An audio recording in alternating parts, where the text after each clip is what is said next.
नमस्कार, आप सभी का बहुत बहुत स्वागत है हमारे इस वीडियो में। दोस्तों, हमारे इस चैनल पे तमाम क्वेश्चनों का सीरीज चल रहा है, जिसके साथ एक सीरीज और चल रहा है राग परिचय के चारों भागों का एक निचोड़ मैं चला रहा हूँ। मतलब कि चारों भागों को पढ़ करके उनमें से जो एग्ज़ाम के लिए भेजी आई हैं सारे पॉइंट को मैं एक साथ संकलन करके आपके समक्ष धीरे धीरे ला रहा हूँ। आपको राग परिचय के चारों भाग का जितने भी एग्ज़ाम उपयोगी मैटर हैं, आपको सारे चीज़ इस तरह से हैंड रिटन में वन लाइनर के माध्यम से आपको दे दी जाएगी। आप विश्वास करके सारे वीडियो को देखते जाएं, सफलता ज़रूर मिलेगा। दोस्तों, राग परिचय पुस्तक को कोई हल्का में ना लें।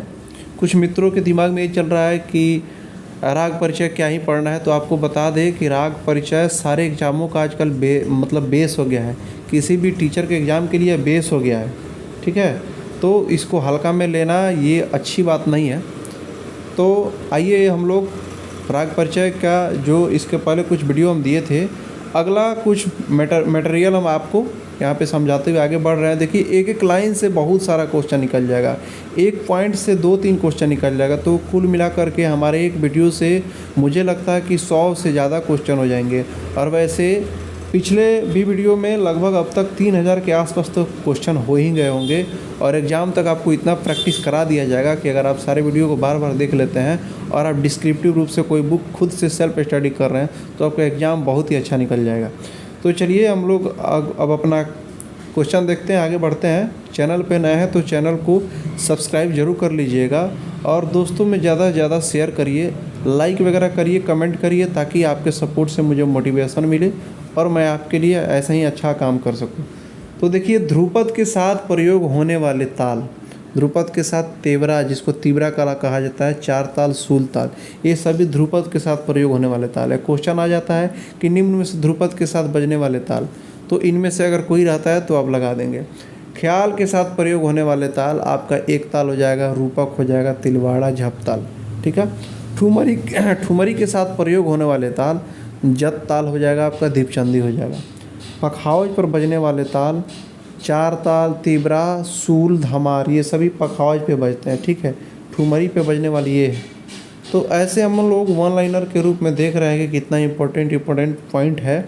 किसी भी पॉइंट को आप इग्नोर नहीं कर सकते, सबको देखिए। जो भी मटेरियल आपको चैनल पर मिल रहा है मेरे द्वारा रिसर्च के माध्यम से उपयोगी ही है, तो आप निश्चिंत होकर के पढ़ाई करें। आप यहाँ पे देख रहे होंगे एक ताल, तिलवाड़ा, रूपक, झप ताल, दीपचंदी, जत ताल इत्यादि ताल पर बजने वाले, इत्यादि तबले पर बजने वाले ताल हैं। यानी कि एक ताल, तिलवाड़ा, रूपक, झप ताल, दीपचंदी, जत ताल, ये सभी तबले पर बजने वाले ताल हैं, ठीक है। लेकिन पखावज पे बजने वाले ताल हैं चार ताल, तीव्रा, सूल ताल, धमार।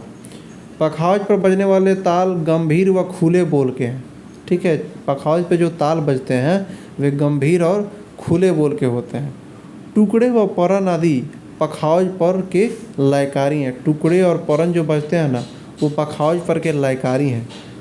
तबले के तालों में भी टुकड़े, कायदा, पलटा, पेशकारा आदि लयकारी बजते हैं। दोस्तों देखिए, यहाँ पे हो क्या रहा है। वैसे अगर आप राग परिचय एग्ज़ाम के समय में पढ़ने बैठते हैं तो बहुत सारा आपको उसमें समय लग जाएगा। तो कुछ उसमें मोटी मोटी भी बातें हैं। वैसे तो पुस्तक कोई भी जितने भी मटेरियल रहते हैं सारे उपयोगी हैं, लेकिन उसमें से आपको छांट करके यहाँ पे शॉर्टकट में दिया जा रहा है, ताकि आपको एग्ज़ाम के समय में जल्दी से फास्ट रिवाइज हो सके, ठीक है। प्रत्येक ध्वनि का आधार कंपन है। कंपन को आंदोलन कहते हैं। कोई भी ध्वनि का आधार कंपन से, ठीक है। वहीं बता रहा है कंपन को आंदोलन कहते हैं। नाद की मुख्य 3 विशेषताएं हैं। एक, नाद की ऊंचाई नीचाई, नाद का छोटा बड़ापन, नाद की जाति अथवा गुण। श्रुतियों की संख्या 22 है। प्रत्येक श्रुति नाद है, परंतु प्रत्येक नाद श्रुति नहीं है। उन्हीं 22 श्रुतियों में 7 श्रुति को शुद्ध या प्राकृतिक स्वर कहा गया है। देखिए, श्रुतियों की संख्या 22 है। प्रत्येक श्रुति नाद है, परंतु प्रत्येक नाद श्रुति नहीं है। प्रत्येक श्रुति नाद हो सकता है, लेकिन प्रत्येक नाद श्रुति नहीं है, ठीक है। उन्हीं 22 श्रुतियों में, श्रुति क्या होता है? जो सुना जा सके, जिसको स्पष्ट सुन सके। तो 22 श्रुतियों को ही पहचाना जा सका, और उन्हीं 22 श्रुतियों में से 7 को शुद्ध या प्राकृतिक स्वर कहा गया। आधुनिक काल में श्रुतियों को प्रथम स्वर के ऊपर माना गया है। ये वाला लाइन है, प्रथम स्वर के ऊपर, ठीक है, प्रथम श्रुति के ऊपर माना गया है। वहीं आपका प्राचीन और मध्यकालीन में अंतिम श्रुति पर माना गया। गाते बजाते समय आगे पीछे के स्वर को छूकर आगे बढ़ना कर्ण स्वर कहलाता है। और दोस्तों कर्ण स्वर दो प्रकार के होते हैं, एक अनुलग्न कर्ण और एक और कौन सा होता है आप कमेंट करके जरूर बताएंगे, ठीक है। अगला देखिए यहाँ पे मैं हालांकि लिख ही दिया हूँ, पूर्वलग्न कोण और अनुलग्न कोण दो प्रकार के कर्ण हैं। 3 स्वरों का एक साथ प्रयोग मुर्की है। 3 स्वरों का जब एक साथ प्रयोग करेंगे तो मुर्की हो जाएगा। 2 स्वरों को एक साथ अटूट रूप से गाना मीड है, यानी कि उसमें कोई मतलब कि अगर मान लीजिए आपको सा से ग तक आना है तो एकदम अटूट रूप से आना होगा, इसमें कोई टूट भांग नहीं होना चाहिए, तो मीड हो जाएगा। और 3 स्वरों का एक साथ प्रयोग मुर्की हो जाता है। हम लोग अगला क्वेश्चन देखेंगे। स्वरों का गंभीरता से उच्चारण करना गमक है, ठीक है। ध्रुपद धमार के साथ अधिक प्रयोग है, मतलब कि जो स्वरों का गंभीरता से उच्चारण करते हैं उसे गमक कहते हैं। और इसका जो प्रयोग है ना ध्रुपद और धमार गायकी के साथ सबसे अधिक होता है और इनकी संख्या 15 है। 15 कहाँ है? संगीत रत्नाकर के अनुसार से, ठीक है। संगीत परिजात में 20 बताए गए हैं और दक्षिण भारत में 10 प्रकार के माने गए हैं, लेकिन हम लोग को एग्जाम उपयोगी 15 ही मानना है तो 15 प्रकार ही लगाएंगे, ठीक है। गीत के 2 प्रकार हैं, मार्गी और देसी। गीत के कौन कौन से 2 प्रकार हैं? मार्गी और देसी। गीत के कितने प्रकार हैं क्वेश्चन आता है तो हम लोग लगाएंगे 2, और कौन से? तो मार्गी और देसी। समाज में मनोरंजन हेतु प्रयोग रचना गान है। मनोरंजन के लिए जो प्रयोग किया जाता है उसे गान कहते हैं। जैसे आपका बहुत सारा लोक संगीत होता है उसको, यह 2 प्रकार का होता है, एक निबद्ध और एक अनिबद्ध। दोस्तों निबद्ध क्या होता है? जो ताल के अधीन है, यानी कि ताल में बंधा हुआ है, निबंध उसमें बंधा हुआ है। अनिबद्ध यानी कि जो बंधा हुआ नहीं है, ठीक है। हम लोग नेक्स्ट पॉइंट देख लेते हैं। वीडियो तो लंबा हो जाता है लेकिन चलिए फास्ट इसको देख लेते हैं एक बार। तालबद्ध रचना को निबद्ध गान कहते हैं, मैं समझा ही दिया हूँ, जैसे ध्रुपद धमार ख्याल टप्पा ठुमरी प्रबंध रूपक वस्तु आदि।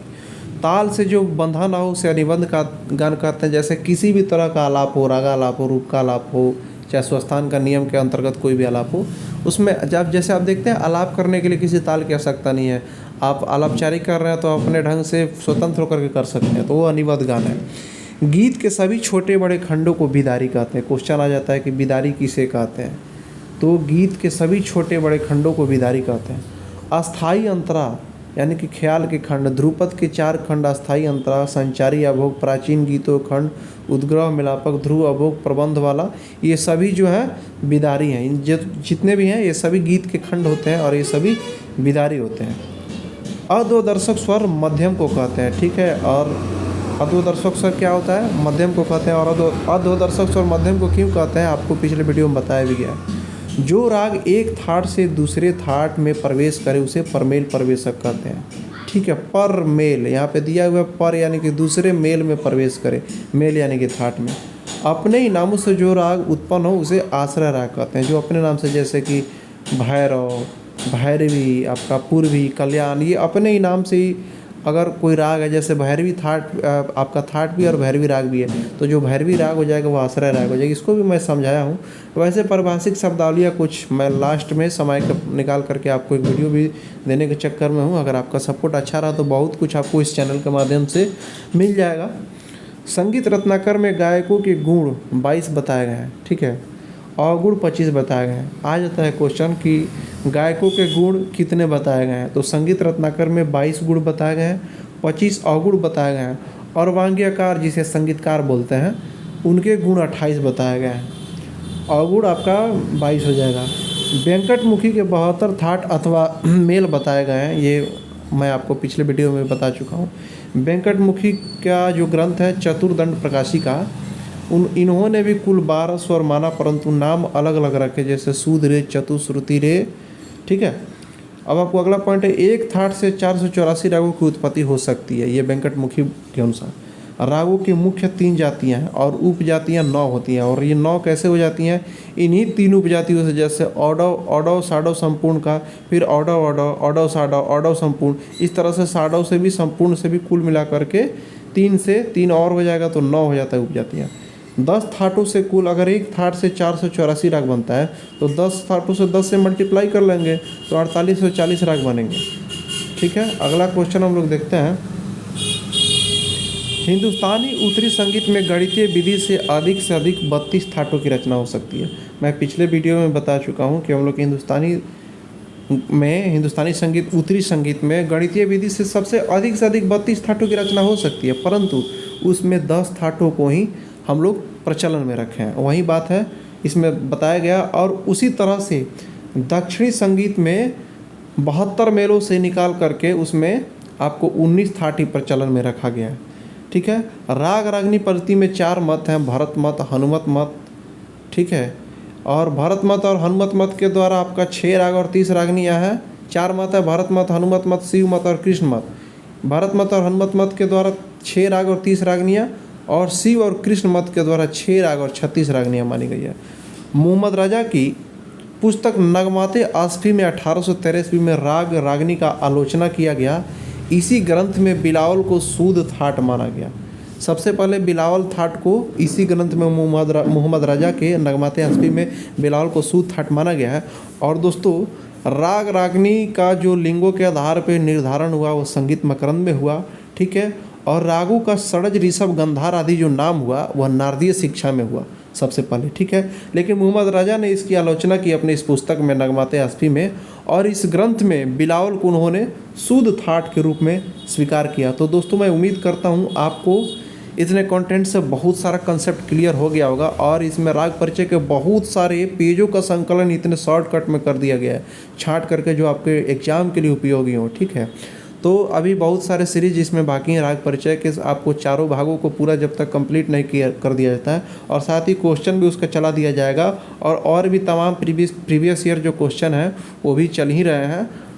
जितने भी बहुत सारे क्वेश्चन चल रहे हैं, और भी एग्जाम पर्पस जितना ज़्यादा आपके लिए मैं कंटेंट दे सकता हूँ एग्ज़ाम के पहले देने का प्रयास रहेगा।